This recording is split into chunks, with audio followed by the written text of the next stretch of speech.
अस्सलाम वालेकुम class 7th। आज हम पढ़ेंगे नसीरुद्दीन मोहम्मद हुमायूं, जो कि आपके सफ़ा नंबर 6 पर दिया गया है टॉपिक। नसीरुद्दीन मोहम्मद हुमायूं जो है वो बाबर के बड़े बेटे हैं। थोड़ा सा रिकॉल कर लेते हैं हिस्ट्री को। बाबर जो है वो मुग़ल सल्तनत की बुनियाद रखने वाले पहले हिंदुस्तान में पहले बादशाह हैं। और जो है आप हिस्ट्री में अगर आप देखें तो बाबर वो हैं जिनको जो है वो कामयाब बादशाहों की लिस्ट में देखा जाता है, क्योंकि उन्होंने हिंदुस्तान को फतह करके वहाँ पे हुकूमत की और अपनी सल्तनत की बुनियाद डाली, मुग़लिया सल्तनत की बुनियाद डाली। जब उनकी वफ़ात जो है 1530 के बाद उनका इंतकाल हो गया, तो उसके बाद जो थे उनकी जगह पे किसी को सल्तनत इक़्तिदार संभालना था। इसके लिए उनके जो बड़े बेटे हैं, जिनका नाम हम पढ़ रहे हैं नसीरुद्दीन मोहम्मद हुमायूं, ये इनके बड़े बेटे हैं। वैसे इनके जो हैं 3 बेटे और थे जो उनकी दूसरी वाइफ से हैं, दूसरी बीवी से हैं, लेकिन मोहम्मद हुमायूं उनकी बीवी माहम सुल्ताना के वाहिद जो है बेटे थे, उनकी वाहिद औलाद थे। इनके अलावा मोहम्मद हुमायूं के 3 सौतेले भाई जो थे, उनका नाम अगर आप लोग देखेंगे तो वो होंगे अस्करी, हिंदाल और कामरान। ये उनके दूसरी माँ से जो थे उनके भाई थे। ठीक है। बाबर की 2 बीवियाँ थी। पहली बीवी के से तो हुमायूं थे और ये बड़े थे, तो इसीलिए इनको जो है वो कंसिडर किया गया, इनको जो है जानशीन जो है वो बनाया गया। अब जब हम इनकी हिस्ट्री पढ़ते हैं तो हम इनकी जद्दोजहद देखते हैं, इनको जो मुश्किलात पेश आई वो देखते हैं कि इनको किन किन मुश्किलात का सामना करना पड़ा, कौन कौन से ख़तरात इनको लाहक थे और किस तरह इन्होंने जो है वो अपने दौर हुकूमत में जो है वो ये टाइम गुजारा। सबसे पहले यहाँ आप देखिए, यहाँ पे मैंने इनकी डेट ऑफ बर्थ लिखी है। ठीक है, तारीख़ पैदाइश लिखी है जो कि है 6 मार्च 1508। यहाँ जो मैंने ग्रीन मार्कर में लिखा है 1530 से लेकर 1540, ये वो टाइम पीरियड है, ये वो वक्त का हिस्सा है जिस हिस्से में इन्होंने हिंदुस्तान पे हुकूमत की, यानी कि 10 साल जो है ये इस इक़्तिदार में वो रहे, शामिल रहे, इन्होंने संभाली सल्तनत। अब जगह पैदाइश उनका जो था वो काबुल ही था, क्योंकि बाबर जो थे वो काबुल के रहने वाले थे, तो हुमायूं जो है वहाँ पैदा हुए। बाबर ने अपने बेटे की तरबियत अच्छी की, वक्त के राइज अलूम से उनकी तालीम दिलवाई, और फिर हुमायूं ने होश संभालने पर मुख्तलिफ लड़ाइयों अपने बाप को व अपने वालिद का भरपूर साथ दिया। जैसे कि आप लोग देखेंगे कि पानीपत की जंग की तैयारी के सिलसिले में भी जब बाबर ने जो है वो हुमायूं को बुलाया तो वो देर से आए थे, लेकिन आ गए थे। कहते हैं कि उनको 2 हफ्ते की ताख़ीर हो गई थी। वो ताख़ीर इसलिए हुई थी क्योंकि जो हुमायूं थे उनकी नेचर में आप कह सकते हैं कि उनकी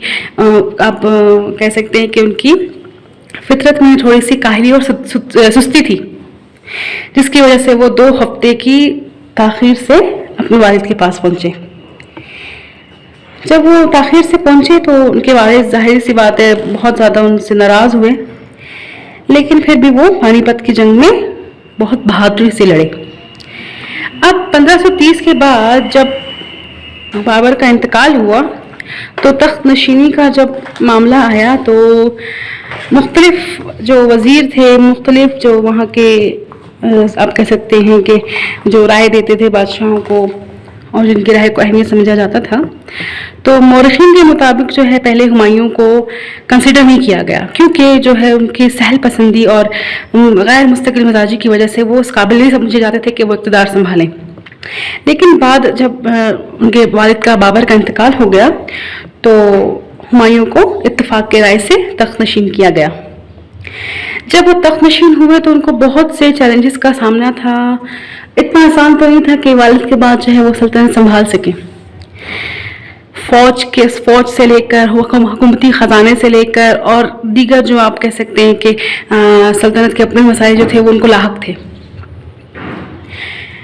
हुकूमती ख़जाना जो था बिल्कुल खाली हो चुका था, क्योंकि बाबर की जो आदत थी ना वो बहुत वो थी कि आप कह सकते हैं कि रहम दिल थे, یا آپ کہہ سکتے ہیں کہ وہ بہت اپنی دولت جو ہے وہ اپنے رشتہ داروں پہ لٹا رہے تھے، کیونکہ جب انہوں نے ہندوستان پہ حملہ کیا تو ہندوستان کو فتح کرنے کے بعد انہوں نے اپنی جو ہندوستان سے پانے والی دولت کو مال زیادہ سے زیادہ کیا کیا، وہ کابل جو ہے وہ ٹرانسفر کیا، کابل بھیجا، اپنے رشتہ داروں میں بانٹا، اور 2 بیویاں تھیں ان کی تو انہوں نے اس میں تقسیم کیا، پھر ان کی جو ہے اسی طرح حکومتی خزانے جو تھے وہ خالی ہو چکے تھے۔